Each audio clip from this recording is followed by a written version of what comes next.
It's 6 hours Universal Time. Stay tuned for Daybreak Africa coming up after these latest world news headlines. I'm Victor Beatty reporting besieged Syrians receive much-needed aid.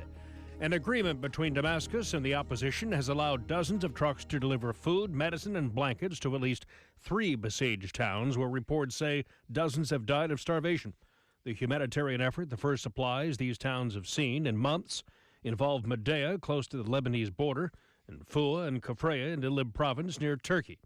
Abdulaziz Al-Mashi is co-founder of the Syrian Solidarity Movement. The situation in Madaya and other besieged areas are absolutely horrific. Like you see the photos of kids and mothers and adults who are absolutely like starving to death. They are like on the edge of death because of the lack of food and medications. Rebels control Medea, and for months, pro-government forces have blockaded the town of some 42,000. Syria's UN ambassador Bashar Jafari said his government is cooperating with the aid deliveries, denies there is starvation there. The information concerning the humanitarian situation in Madaya is based on false information and totally ignores the deterioration of the humanitarian situation in other areas besieged by armed terrorist groups. In Fua and Kafraya, the rebels are said to have been responsible for sieges that have left people there in urgent need of assistance.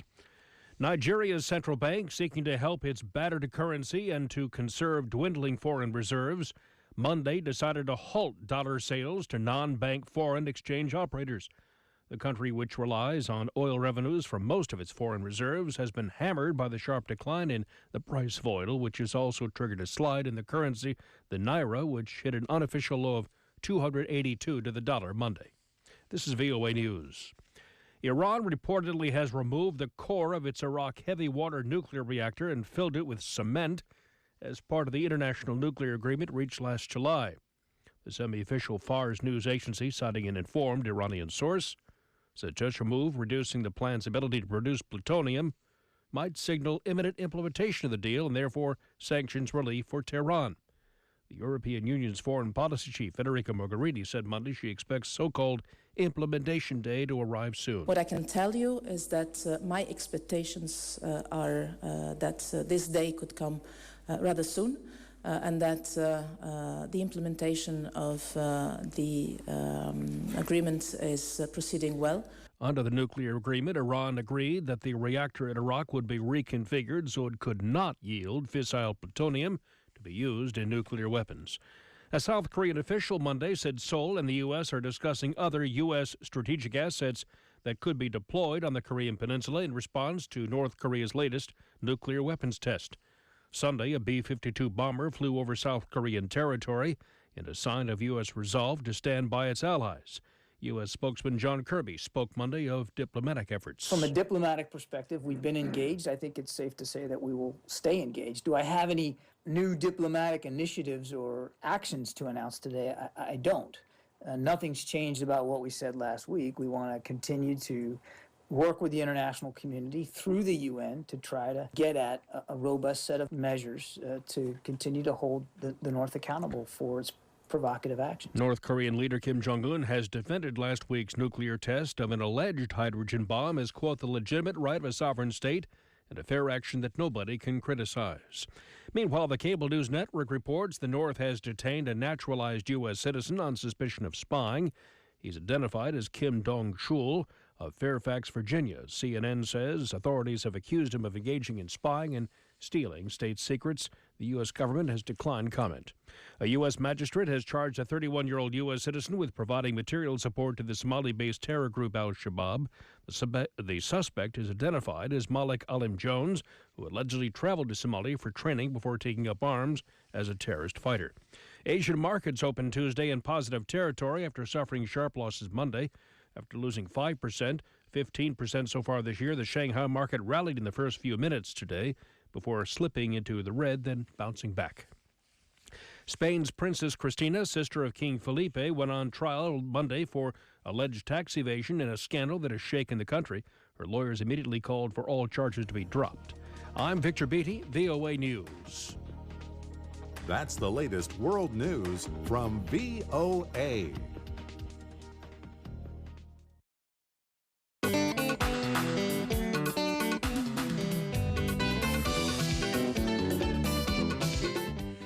Good morning, Africa. Welcome to Daybreak Africa from the Voice of America. I'm James Barty in Washington. Today is Tuesday, January 12th, and here are some of the stories we are covering. The Sierra Leone's government ordered the importation of waste into the country. Whatever I did in good faith to protect the country from any difficulty that has to do with the toxic waste. What allowed us to encourage them was the fact that they wanted to build this plant to manufacture fertilizer in a country where there is no fertilizer. Ibrahim Ben Cabo is Senior Special Advisor to President Ernest Bai Koroma of Sierra Leone. South Sudan President welcomes the reunification of the Sudan People's Liberation Movement. The DRC government is taking rape allegations against its troops seriously, and Uganda's government denies intimidating the media ahead of the February election. There is a freedom of speech in Uganda, and it is the strength of the NRM government. We've got over 268 private radio stations. How can we control all of them? That's retired Major General Jim Muhwezi, Uganda's Minister of Information. Zimbabwe discussed U.S. policies in expectation of a new U.S. ambassador, and the World Anti-Doping Agency says Kenya made progress, but more work needs to be done. Those stories plus Mark Oldman Sports and our listener of the day are coming up on Daybreak Africa.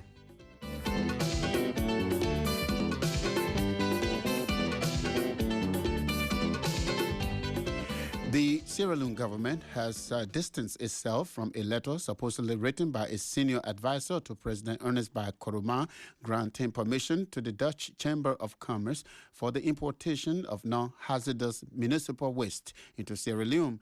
The government said in a statement it did not authorize any official of government to approve such a deal. The letter was signed by Ibrahim Ben Cabo, Senior Special Advisor to President Koroma. Mr. Cabo was questioned on Monday by the country's Criminal Investigation Department about the waste transfer. Cabo tells me his letter to the Dutch Chamber of Commerce made clear that the waste material should be for the development of fertilizer for agriculture purposes and that it should not be toxic. I gave that advisory letter to the agent of a Dutch farm in Lebanon who said he wanted to come and set up a plant here to manufacture fertilizer.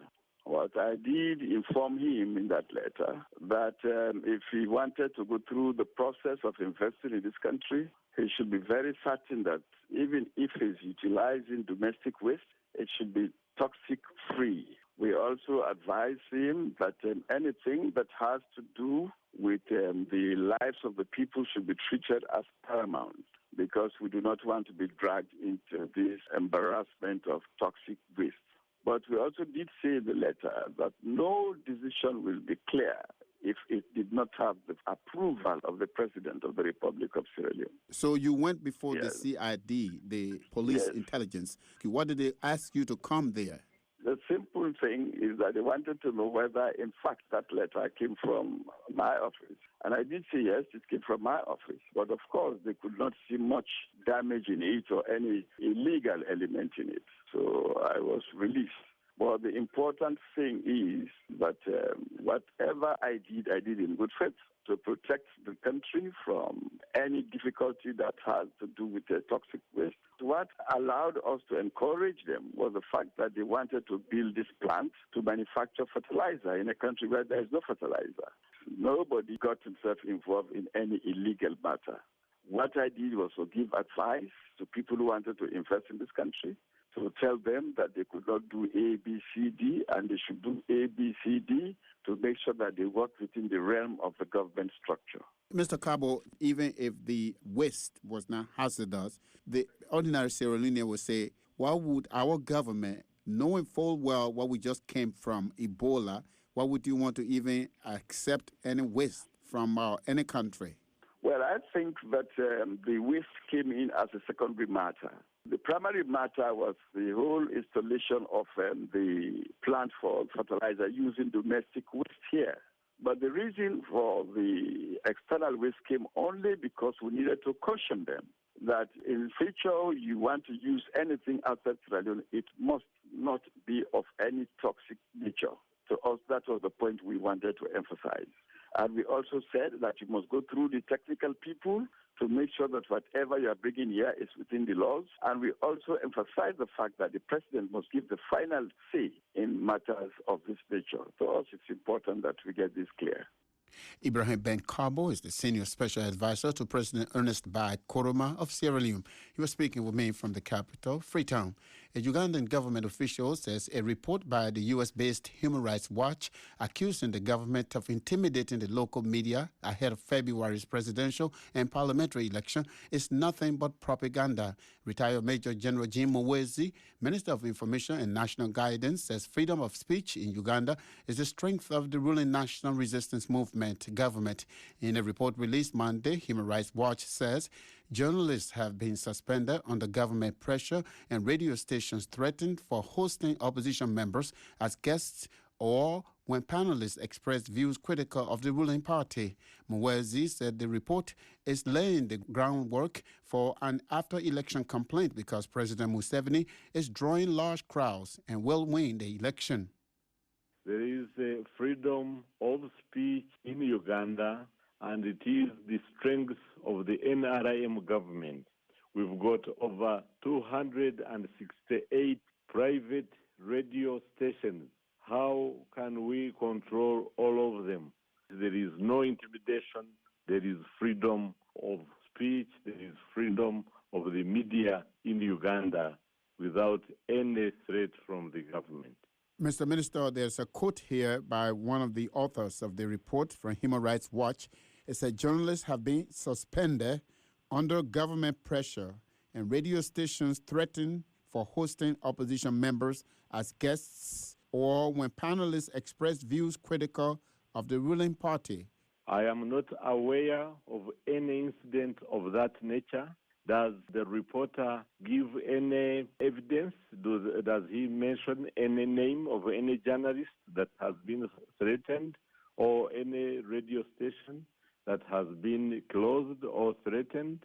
Mr. Minister, with all due respect, the Honorable Mbabazi, a presidential candidate, just about a week or two ago said that a radio station where he was supposed to appear on a talk show, he was denied that privilege, and that station was closed down.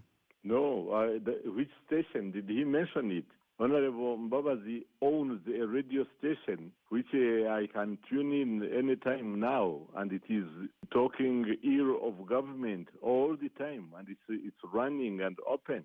It's not closed. His own station, which does not talk anything good about government. It's running here. So there's no media self-censorship in Uganda because of the actions of your government? Absolutely not.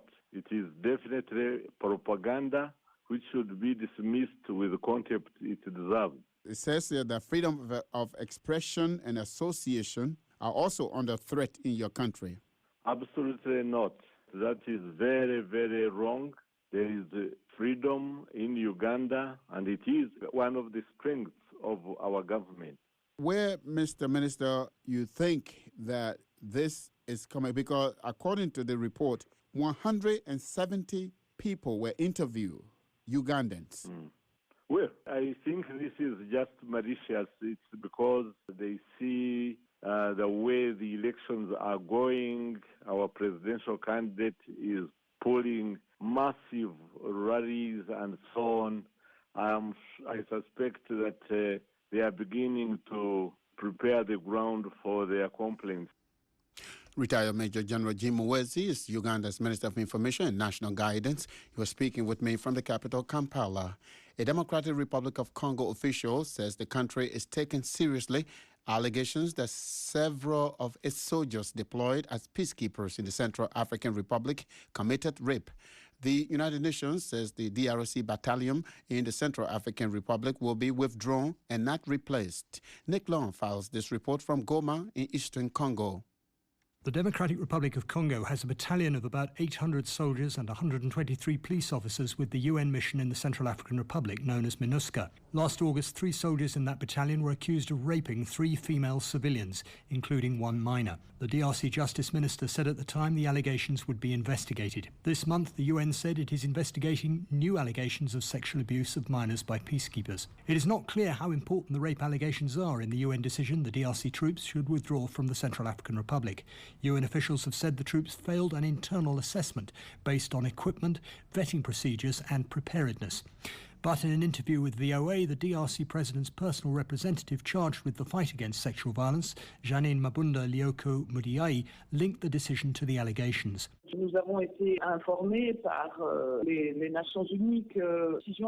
Mabunda says the DRC was informed by the United Nations that a decision had been taken on the withdrawal of the DRC contingent from MINUSCA following rape allegations against certain soldiers in that unit. She says the DRC has taken strong measures in recent months in response to those allegations. She says the DRC brought 20 soldiers back to Kinshasa. Their cases are being examined and the 20 are at the Ndolo military prison, she says, adding that this shows how seriously the DRC regards questions of violence against women, particularly where security forces are concerned. VOA asked what stage has been reached in the inquiry into the rape allegations. Mabunda says the process is ongoing and must go through stages. We must not put on a show trial, she says. The rights of defendants must not be trampled on, although certainly these are atrocious, ignoble charges. The DRC's justice system can be trusted, Mabunda insists. Since her bureau was created 18 months ago, she says, the DRC's institutions have shown they are capable of striking hard when rape cases are brought before them and when those cases are proved. A number of DRC soldiers have been convicted of sexual offences in the past 18 months, including a general and a colonel. Nick Long for VOA News, Goma. Today's Tuesday, January 12th, and you're listening to Daybreak Africa on the Voice of America. I'm James Butte in Washington. Daybreak Africa time is now 17 minutes past the hour. Relations between the United States and Zimbabwe have been frosty for some years, and many often look to the choice of ambassador to gauge any shift in policy or relations. Irvin Chifara reports on Zimbabweans' expectations of new U.S. ambassador-designate Harry Thomas Jr.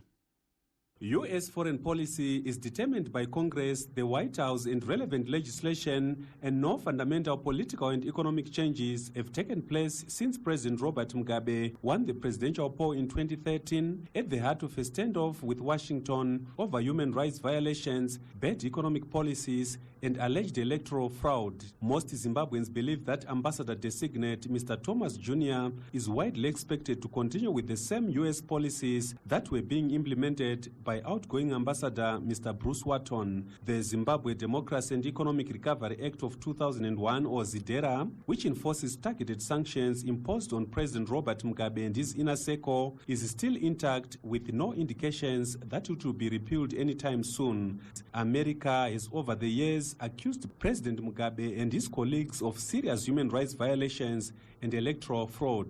Mr. Mugabe has dismissed the sanctions, saying they were imposed in retaliation to the government's moves to forcibly take over fertile land from white commercial farmers. More than 3,000 white commercial farmers have been displaced from their land following the introduction of the land reforms in 2000. Economic commentator Masimbai Manyanya said Mr. Thomas Jr. will no doubt continue with America's policy of rectifying many faults in governance issues and ensuring the creation of a democratic state in Zimbabwe.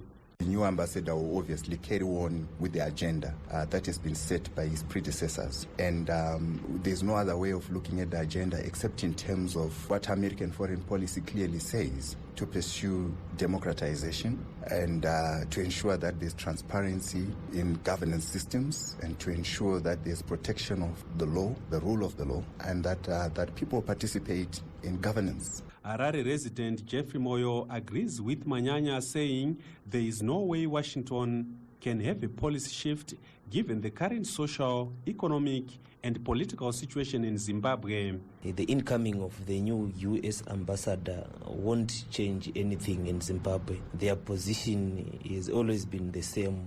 They seem to be indirectly maintaining the sanctions ZANU-PF spokesman Simon Kayamoyo could not be reached for comment. Another ZANU-PF activist, Spencer Rakabopa, concurs, adding the new ambassador was coming to defend American sanctions against Zimbabwe. To me, it doesn't mean anything, and nothing is going to change. We know that America will just maintain its stance even on sanctions. When Mr. Thomas Jr. was appointed a month ago, he noted that America would always attempt to open dialogue with Zimbabwe. Indications are that he will push for the full implementation of the 2013 constitution, credible, lasting democratic reforms, and respect for human rights and rule of law by the government of Zimbabwe. Reporting from Harare, this is Ivan Chifera. South Sudan President Salva Kiir says the reunification of the Sudan People's Liberation Movement Party is complete and that there won't be any more factions after last week's convention incorporated the Arusha Reunification Agreement into the party's constitution. Philipton Aller reports from Juba. Speaking at the close of the SPLM convention, President Kiir said the party's reunification has given him new energy to lead the party and the country. Yesterday when we were here, some members were questioning why this new Arusha agreement was being incorporated into our constitution. And that was not an easy question. But here it has been done. That we said, no, this was the source of our reunification. Mr. Kiir says incorporating the Arusha agreement into the SPLM constitution marks the end of a personalized SPLM. The SPLM convention also passed the party manifesto, a new party flag, and endorsed red as the SPLM color. President Kiir says the unity shown at the convention by party delegates gives him confidence that he enjoys the support of all members. These 5 outcomes of this extraordinary convention have given me new energy, inspiration, and dedication to serve our people with the knowledge that I have a solid support from you. SPLM in opposition lead negotiator Taban Dengai says more must be done before the SPLM is formally reunited. Speaking to reporters after the closing session, he said the SPLM in opposition did not take part in the extraordinary convention. We did not participate in passing this constitution, so we don't know what it is there. They have told us that they have incorporated a Arusha agreement in totality. We are not sure of this. We shall take the constitution that they have passed, we go and study it, and then we shall communicate with them, because to us, the process is not yet completed. Guy says the convention should have been delayed until SPLM in opposition leader Riek Machar arrives in Juba so he could have participated in the meeting. SPLM officials in Juba say registration for political parties expires this week as stipulated by the 2012 Political Parties Act, so therefore it was necessary to meet last week. The Arusha SPLM reunification agreement also states that there will be secret voting as opposed to a show of hands during SPLM elections, and President Kiir will no longer appoint 5% of the delegates. For VOA News, I am Philip Tonaleu in Juba. As the birthplace and training ground of many of the world's finest middle and long-distance runners, Kenya has recently been shaken by news that several of its athletes failed drug tests, leading to their suspension. As Joel Craig reports from Nairobi, there are accusations Kenya's Athletics Federation is not doing enough to tackle doping or graft. A country known for producing some of the world's premier distance runners has recently found itself in the spotlight for the use of illegal performance-enhancing drugs. The International Association of Athletics Federations announced in November it has been investigating Kenya since March for allegations of covering up doping. 24-year-old Samuel Juguna is a Kenyan pole vaulter and marathoner. He says it is not good that some of his fellow athletes have been involved in the scandal. Maybe we may come number one, but it's not a perfect. It's not fair to others because can you imagine I'm working hard to work on that and someone is using drugs? It's discouraging. Kenya banned 7 athletes in November for doping offenses, raising the number of drug cases to 40 in the past 3 years. This includes 2 female sprinters sent home from the recent World Championships in Beijing. Retired General Jackson Tuwei is the acting president of Athletics Kenya, the country's national association. He says in all local and international competitions, athletes are tested for doping in what he calls a very elaborate exercise. Tuwe is acting president of Athletics Kenya because the IAAF provisionally suspended 3 senior Kenyan athletics officials for 180 days. The officials are accused of subverting the anti-doping control process in Kenya and the improper diversion of funds received from Nike through a sponsorship deal. Juguna says these allegations tarnish Kenya's athletic reputation. Which also diminishes in our country, and our country is the first from the world with athletics.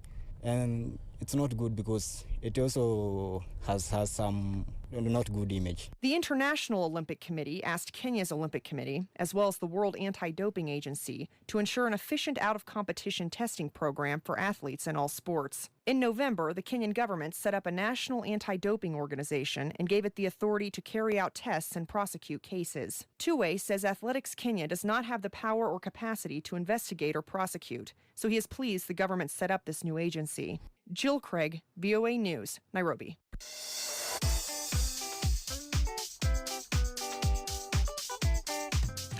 Time for Daybreak Africa Sports. Here is Mark Kawuma in Johannesburg, South Africa. Very good Tuesday morning to you, Mark. Good morning, James. In our Daybreak Africa Sports News, we begin with athletics. Timothy Ayeko led Timothy Toroitich and Moses Kibet in a 1-2-3 Ugandan sweep in the men's race at the Zornota International Cross Country Meet in Amorebieta, Spain on Sunday, while Kenyan Mercy Cherono prevailed in the women's race. In football, a first-half strike by midfielder Ifeanyi Matthews handed Nigeria a 1-0 victory over Ivory Coast in the South African capital Tshwane on Monday. Both teams are set for the African Nations Championship CHAN starting in Kigali, Rwanda on Saturday. Meanwhile, Ivory Coast coach Michel Duseya says they'll face CHAN hosts Rwanda with determination on Saturday. He concedes his side had a poor first half against Nigeria. Had a poor first half and we conceded 4 opportunities before the goal, and it was logical that the Nigeria lead at the halftime. At second half time, we tried to push on the end of the game to be back on the score, but we failed. It's a friendly game, but it was an important game because of confidence before the first game against Rwanda. We know it will be a tough game. So, like you said, you are playing the first match against the home side. Do you feel that your team is ready for the action? We know that we are able to do well. We proved it because we took over Ghana during the early minute for qualifying here, so we know we can do well. It's a tough group because of the home team and because of Morocco and Gabon, which has good sides too, so we know it's a tough group, but we will have to fight against Rwanda, against its crowd. I hope we don't have to fight against refereeing. That was Michel Duseya, the Ivory Coast coach, speaking in Tshwane, South Africa. Still in Tshwane, Nigeria coach Sunday Olise is pleased that his injured strikers have recovered in time for action in Rwanda. He's satisfied with the team's performance against the Ivory Coast.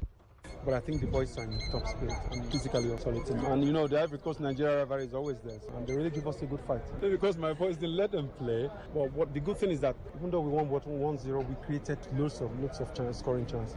Let's just hope that Rwanda will tap them in. You said earlier that some of your players had taken knocks. What's the condition now? Have they recovered? Yeah, like you saw the 2 strikers they played today, and the third one was who was the third one again?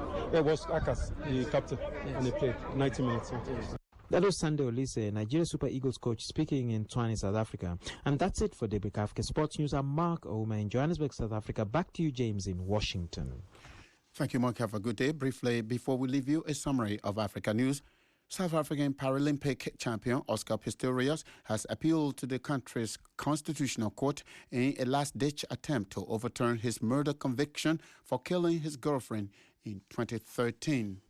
That is it for this Tuesday, January 12th edition of Daybreak Africa. On behalf of the Daybreak Africa crew, producer Nicole Beckford, reporters Peter Clotty and Ricky Stryak, as well as sports editor Mark Oman, along with our engineer Charles Hall. I'm James Barton in Washington, wishing all of you in Africa a very good day.